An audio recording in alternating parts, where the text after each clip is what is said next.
que ces tests soient réalisés dans les temps, sinon ça va compliquer un peu la tâche. Et maintenant, je reçois Christelle M, qui est secrétaire générale du syndicat UniArt. Bonsoir Christelle. Bonsoir Aaron, bonsoir Canal 10, bonsoir la Guadeloupe. Alors c'est vrai qu'on a beaucoup entendu les professionnels de l'événementiel qui parlaient de leur situation qui est catastrophique depuis le mois de mars. Ils ont enchaîné quand même plus de 8 mois d'inactivité. Pour les artistes, on imagine que c'est à peu près la même configuration. Comment si ce n'est plus, puisque déjà avant le Covid, il y avait déjà une situation ambiguë et de précarité. Et là, aujourd'hui, effectivement, la crise que nous traversons au travers du Covid, eh bien, s'est amplifiée. Et c'est vrai qu'on a des situations d'urgence extrêmes avec des personnes qui sont totalement privées de revenus. Nous ne pouvons pas travailler, nous ne pouvons pas exercer. Alors, les professionnels de l'événementiel sont réputés être nos employeurs, hein, et eux, à l'arrêt. Nous sommes à l'arrêt. Après, nous avons d'autres canaux qui nous permettent de pouvoir nous exprimer un petit peu, mais là aussi, c'est pareil, ça devient très Les commandes des collectivités doivent être en baisse, on imagine? Alors, tout est en baisse, tout est à l'arrêt. Tout est à l'arrêt. Et puis aussi, il y a les problèmes sanitaires, les problèmes de sécurité, donc on ne peut pas trop s'exposer avec déjà une situation précaire de base. Voilà. Donc en fait, l'idée a été c'est un projet qui mûrissait quand même depuis un an, hein, avec différentes personnes, et on a pu le concrétiser aujourd'hui. Il a fallu prendre du temps pour que les choses se concrétisent. Donc aujourd'hui, UniArt, syndicat Artistes Guadeloupe, est créé, est en action et justement à utilité des salariés du spectacle pour apporter des solutions aujourd'hui et demain. Multidisciplinaire, vous représentez toutes les formes artistiques? Alors, toutes les formes artistiques, sachant qu'il ne s'agit pas pour nous de nous substituer à l'existant, mais au contraire d'être en complémentarité s'il existe déjà dans les filières, mais en tout cas pouvoir apporter des réponses au plus grand nombre. D'accord. Alors, qu'est-ce que vous promettez, on va dire, entre guillemets? Alors, promettez, non, on n'est pas en élection. Ah, il va quand même falloir promettre un petit peu. Enfin, quand je dis promettre, c'est porter un peu d'espoir, parce que alors, y en a oui, beaucoup. Notre credo, en fait, déjà de base, sur les actions fortes que nous voulons mener actuellement, c'est la mise en place d'un fonds d'urgence, d'un fonds d'aide d'urgence. Pas une subvention, puisque c'est vrai que l'État a mis des dispositifs qui sont en place actuellement, malheureusement, avec des critères d'éligibilité où bon nombre de nos salariés, de nos compatriotes, ne rentrent pas dans ces critères. Apparemment, ils les ont assouplis. Est-ce que vous serez concerné Quand bien même, on assiste quand même, on a des collègues qui vendent leurs effets personnels pour pouvoir assurer leur loyer. Alors, j'attire vraiment l'attention sur ce point-là, puisque 8 mois sans revenus, beaucoup sont locataires. Peut-être qu'il y en a qui ont des difficultés de loyer aussi. Donc, c'est vraiment l'aide de première urgence. C'est même pas peut-être, hein, on peut parler de... On peut parler aussi, hein, la trêve hivernale en Guadeloupe se termine à la fin du mois de novembre, à la fin de la période cyclonique. Donc, il peut y avoir aussi des urgences à traiter dans ce sens-là pour pouvoir aider. Donc, on appelle nos collègues à prendre contact avec nous par le biais déjà du Facebook. Sinon 06 90 40 77 10 pour pouvoir s'identifier, se faire connaître dans leurs difficultés pour qu'on puisse les répertorier et grouper les actions pour leur venir en aide. Alors ce week-end, il va y avoir le lancement de notre site internet qui leur permettra également de s'identifier sur le site, de faire connaître leurs besoins en temps réel, en toute confidentialité surtout, pour pouvoir appuyer et accompagner leurs besoins du quotidien. On parle bien des besoins du quotidien.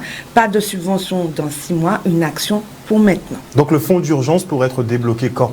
Alors, c'est l'action que nous allons mener là, justement, pour avoir les réponses très rapidement.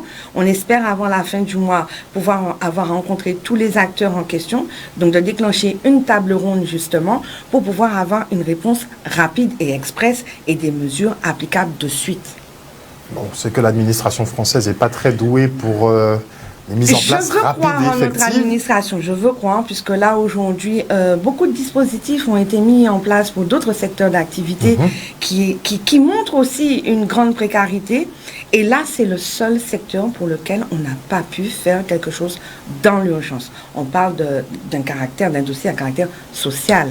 Et au même titre, hein, autant effectivement les artistes, les musiciens, tous les salariés du spectacle travaillent et œuvrent à longueur d'année avec beaucoup de dignité et de pudeur pour apporter du plaisir aux uns et aux autres. Nous sommes habitués à la pénibilité de nos métiers, de nos actions, c'est déjà ça, c'est monnaie courante déjà dans notre quotidien. Mais là, aujourd'hui, franchement, c'est vraiment trop dur. Il faut vraiment qu'on puisse avoir de l'aide pour pouvoir en souffler un peu et aborder demain autrement. Surtout ça. Sincèrement, je trouve que vous abordez quand même la problématique avec une certaine sérénité, même au niveau de l'événementiel ou au niveau touristique. Tout le monde essaie de l'aborder avec une certaine sérénité. Il faut rester serein. Je crois que là, de toute façon, de manière générale, le président de la République l'avait dit lors de son élocution en mars. 4 fois, moi j'ai retenu dans son discours, il a déclaré « nous sommes en guerre ». Exact. Nous sommes en guerre. Donc, je pense qu'on a une configuration très particulière. Nous, notre peuple guadeloupéen, c'est vrai que nous sommes déjà soumis à des exercices au niveau de notre vie par rapport au cyclone, par rapport au séisme. Donc, on a une certaine résistance et résilience. Mais là, pour le coup... là, mon abou. On est pareil, quoi. On est pareil. Et là, aujourd'hui, on sollicite vraiment l'aide de tous. C'est exactement ça. Est-ce que vous avez déjà contacté effectivement les collectivités majeures pour peut-être faciliter Alors c'est en ce cours, dossier? C'est en cours, tout est en cours actuellement, puisque notre objectif n'est pas de perdre de temps dans l'action. Nous voulons générer véritablement, comme je t'ai dit tout à l'heure, une table ronde pour avoir tous les interlocuteurs, pour pouvoir être vraiment réactifs sur les actions et les solutions que nous pouvons apporter à nos adhérents. C'est vraiment ça. C'est de regrouper tout le monde. Si on se met à aller voir chacun en tapant à la porte, on ne va pas y arriver. Maintenant, c'est de pouvoir accorder les emplois du temps des uns et des autres pour qu'on puisse avoir cette conversation, être vraiment fructueuse dans l'échange et apporter vraiment des solutions, des réponses à tous ceux qui s'en posent, à tous ceux qui se posent des questions et avancer sur ce sujet. Après, bon, il y a d'autres sujets qui nous inquiètent, qui nous intéressent. On va parler de la retraite, par exemple, puisque nous avons eu... c'est un dossier que nous réouvrons, qui est existant. Nous n'avons aucun mérite. Avec, effectivement, il y a 20 ans en arrière, des collègues qui ont parlé de la retraite. On leur a dit, là, aujourd'hui, nous sommes arrivés à terme échu. Ils n'ont pas les annuités. Donc, il faut pouvoir aussi trouver une solution pour ces collègues-là. Et puis, il y a plein d'autres problèmes qu'on devra aborder sur la configuration, les collaborations. Le Covid met en exergue toutes les problématiques non résolues. Il n'y a pas de hasard. Et le temps, aujourd'hui, nous permet de nous arrêter, de nous poser pour pouvoir développer et mieux amorcer et aborder demain. Les professionnels s'organisent, à nous également de nous organiser en tant que salariés et d'appliquer. Il y a des boucliers qui existent, il y a des dispositifs qui existent. Peut-être qu'il faudra réajuster, développer, réorienter, mais en attendant, faisons tous ensemble. Voilà, avec UNIART, syndicat artistes. Et ne laissons donc pas mourir nos artistes, qui sont en très grande difficulté depuis plusieurs mois maintenant. Sans revenus, c'est difficile de tenir quand les charges, en tout cas, courent toujours. D'ailleurs, je profite de l'occasion pour passer un petit message, puisque les galeries d'art sont fermées, les expositions ne se font plus, les événements culturels sont pour la plupart annulés. Et donc, il y a l'entreprise Pouce Pouce, donc les petits taxis justement écolos sur Pointe-à-Pitre, qui veulent soutenir un artiste. Donc ce samedi 7 novembre à partir de 14h30 ils feront un petit happening, donc il y aura des graffeurs qui vont faire des toiles et il y aura un petit parcours justement dans la ville de Pointe-à-Pitre. Les billets sont disponibles sur laissezpasser.com et il y a de plus en plus de petites initiatives comme ça qui se mettent en place parce que vraiment les artistes, il faut le comprendre urgemment, les artistes sont à bout. Imaginez 8 mois sans revenus ou avec des petites monnaies qui tombent à droite à gauche. Franchement, c'est difficile de joindre les deux bouts. Et qui n'assurent pas demain. Et jusqu'à avril, très certainement. On n'a pas vraiment de visibilité, au moins jusqu'à février, état d'urgence. En termes d'après ce qui ressort un petit peu sur les discussions des uns et des autres au niveau du gouvernement, en tout cas, il semblerait qu'on ne reprendra pas notre activité en plein régime, en tout cas, avant 2022. 2022. Avant 2022. Okay. On ne pourra Parce que pas... la saison touristique, ils ont déjà dit, bon, 2021, c'est mort. C'est mort. Et donc, on part vraiment sur un 2022. Là, on arrive dans une période avec les fêtes, les fins d'année, les vœux au personnel et consorts, où effectivement, on a un pic fort au niveau de notre activité après les vacances. Et bien là, c'est pareil, ce sera à l'arrêt complètement. Et déjà cette année, puisque j'imagine que les commandes ne sont pas là. Les commandes ne doivent pas être là. Il n'y aura pas beaucoup de cadeaux, ça va être un Noël très morose. Ça va être très morose. Et puis, il ne faut pas oublier que les artistes sont aussi papas. maman. Père de famille, mère de Ils sont famille. pères de famille, ils ont des obligations comme tout le monde. Il faut comprendre ça et on demande au public aussi, surtout, de les soutenir aujourd'hui plus que jamais.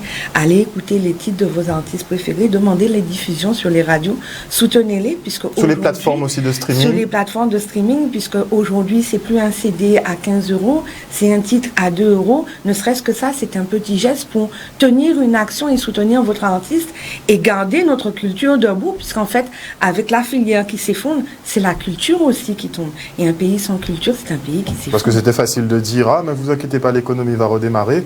Mais quand tout le monde sera à terre, difficile de penser à la Ce sera reprise. plus difficile. On arrivera toujours à chanter ou à faire de la musique, puisqu'on a nos cœurs qui sont toujours en fête, ma foi.